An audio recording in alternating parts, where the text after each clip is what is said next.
What's up, 2025, number one channel in spiritual and intellectual honesty. Doing it again, doing it again, doing it again. So, I want to talk about this Myron Gaines situations with his girlfriend leaving him. So, I got two things, separate things I want to talk about.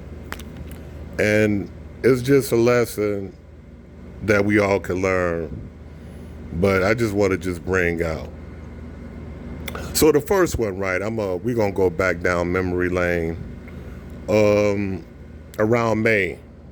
So around May, around the Diddy trial, right? When the Diddy trial was ending, I believe, Myron Gaines ran into Jaguar Wright, and on her live, she said that Myron Gaines called her a mammy, which is extremely insulting, right?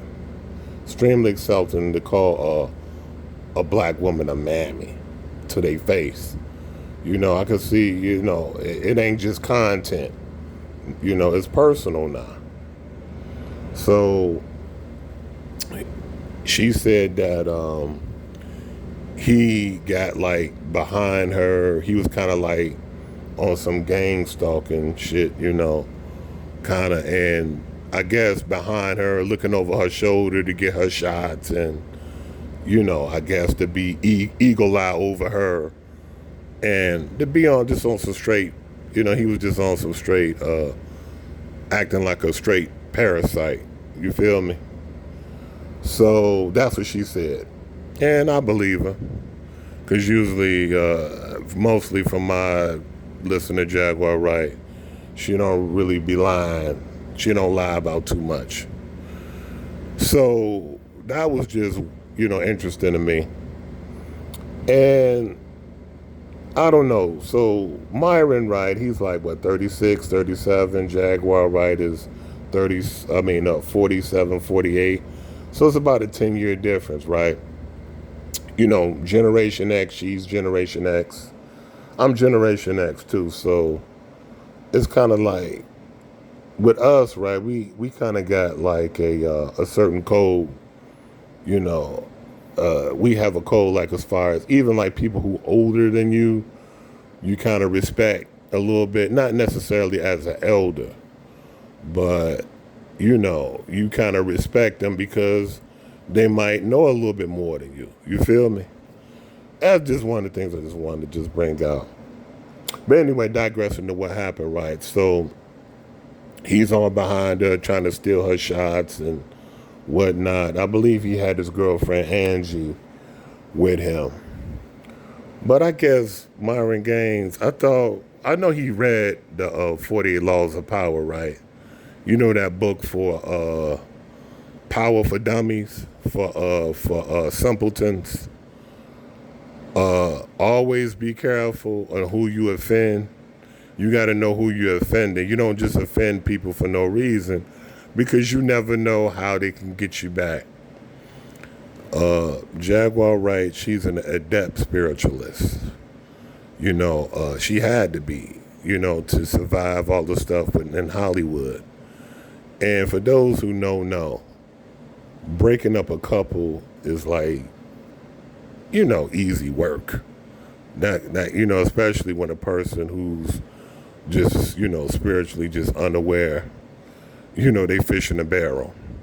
So I'm not saying that that's what she did, but I'm just saying that's something that she could have done.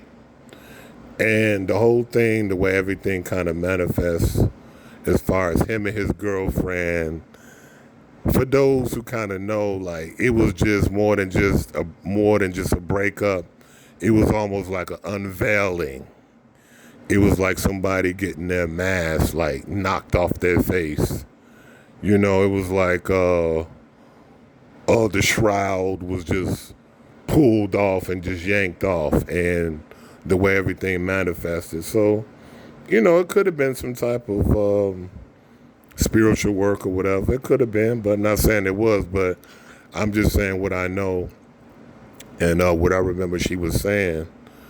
A little while back on her live, and It's just crazy, man, because the way these streamers are, man, they got an unrealistic view on life, man.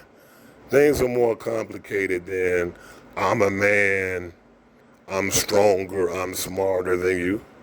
Which might be true in some cases, right? A man might be stronger and smarter than a woman.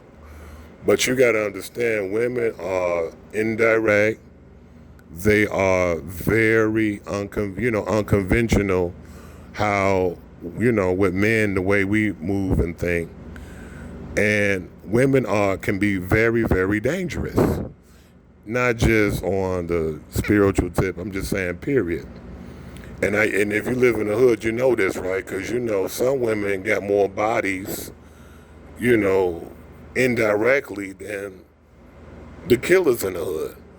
Women, they set men up. Oh yeah, come over and smoke a blunt. And then somebody ambush them. They get robbed. They get killed. Some niggas, they call up females to set other niggas up. You know what I'm saying? So it's like you gotta understand that. You gotta respect the game. You understand? It's more than just you a man, I'm the alpha man, and that's that. And life don't life don't work like that. You feel me? In some instances, it's right and it's true, but in certain instances, man, you got to be careful. So that's the thing. And like I said, breaking up a couple, for those who know, knows that we, know. Easy work. And the whole thing was like a crazy unveiling and, but it may not have happened like that. She might have forgot about it, had more important things to worry about. And then she may not have. Anyway, next example. So Myron Gaines, right? He hangs with two guys I follow. I don't follow too many people regularly, but these two guys I do. He do business with two guys that I watch. One is Gary the Numbers guy. The other is the Saint in the Center. Now Gary the Numbers guy, he teaches numerology and astrology, and what he teaches is very superior. Very good stuff. The only thing with Gary the Numbers guy, he's a tether. Well, he's the first generational immigrant. A lot of these people, they coming over here with, they super possessed with imperialism and colonialism, and those who lived over here, we're trying to free our minds from that. So that's the only thing I don't really agree with Gary. But as far as, what Gary teaches with numerology and astrology, very good. And what he talks about with the family, to save the families. And for the way the family should be traditionally, I definitely agree. So Gary, he said, he has a wife, 3 sons. His wife stays at home. She's put up, not in the spotlight. I think she came on his show briefly one time, and I already know it was calculated. And that was it. He didn't have his woman all, on Front Street and what people see as a girl. Next is Saint in the Center, right? Saint in the Center, he already says, I do business with Fresh and Fit. So the way Saint in the Center is, hey, if I do business with you, I consider you a friend. And if you're my friend, I'm a loyal person. So he's loyal to the best of ability and degree he can be. But one of the things too, Saint in the Center, he's very charismatic, very versatile, excellent speaker, excellent game, and he keeps his woman, don't show on camera, don't have on Front Street. He believes in that. Now, if he believes in that, you got two of these good examples, man. You got to peep game. If you don't peep game, then it's really just, you just really just wasting good resources. So that's the thing with that. So I done seen different examples. He was on. I think they were on Fresh and Fit. I guess he just got with his girl Angie. Of course, Sneeko. He says something slick. He says, "Oh, Latin women, they're they got bad attitudes. They always got attitudes of this." He said something to that effect, and Angie, she gets a little emotional. She says, "F you, Sneeko. That's not true." And Myron Gaines, he checks his woman, but he didn't check Sneeko, which he should have checked Sneeko first, right? Because, he indirectly triggered his girl purposely. If he should have, Myron should have peeped that and checked him, then checked his girl, Don't, insult my friend, And he should have told Sneeko, hey, my girl, she's Latin, don't insult my girl. But we know that that's what Myron does, right? He wants all races to be freely insulted, especially by white people. We already know what he owned. So, of course, he didn't say nothing to Sneeko. Another case, right? I seen they show Sneeko calling this girl. I don't know how much of a setup it was or whatever, but he calls asking, "Oh, where's Myron? Where's Myron?" She says, "Oh, he's out probably fucking some other girl or something like that." Bro, why you got, I don't know, Sneeko's supposed to be your friend or whatever, but why is another dude calling your girl like that?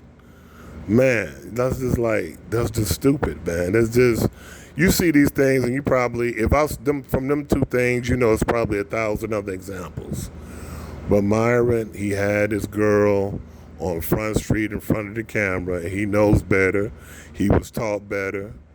These old schoolers, they told him better and showed him better, and he didn't want to do that. He wanted to show everybody he had a girlfriend because, number one, he said out of his own mouth, "This is my first real girlfriend." Not saying that, of course he probably, Fresh and Fit, man, been popular for a long time. He probably slept with all type of different women or whatever. He probably had his pickings. But a serious girlfriend, you want to go serious, yeah, probably, hey, it is what it is, man. But even more case, man, you don't have them out on Front Street like that. But it was just really, he was just undisciplined. He liked saying certain things. "Oh, Angie, she packs my condoms and she does this and she does that, and I got a good woman. She's submissive. She listens to everything I say like it's the word of God," and all this stuff, right? And you want to show people, right, because of your insecurity. But you got to be disciplined. People want to reinvent themselves, but they don't want to have the discipline to go all the way, and what I'm saying, down the ship. You feel me? Don't be insecure and showing your girl. You got to play the game right and properly. What, you gonna have 1 million people in the energies of you and your girlfriend? That's not cool. So these are the two examples, the two lessons. You know what I'm saying? Don't insult people you don't know, and you never know because you know anything can happen. Somebody can always decide to get back at you.